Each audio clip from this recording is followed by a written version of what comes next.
पंतप्रधान मोदींनी देशभरातील नागरिकांना प्रजासत्ताक दिनाच्या शुभेच्छा दिल्या आहेत। मोदींनी पोस्ट करून सोशल मीडियाद्वारे सगळ्या भारतीयांना प्रजासत्ताक दिनाच्या शुभेच्छा दिलेल्या आहेत। मोदींची एक पोस्ट आपण पाहतोय।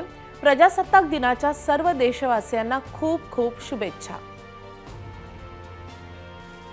भारताच्या अभिमानाचे वैभवाचे प्रतीक असलेला हा सण आयुष्यात नवी ऊर्जा निर्माण करो। विकसित भारताचा संकल्प आणखी दृढ हो।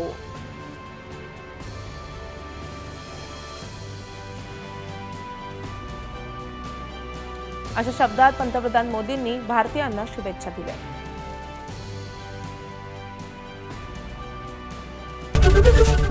एबीपी माझा, उघडा डोळे बघा नीट।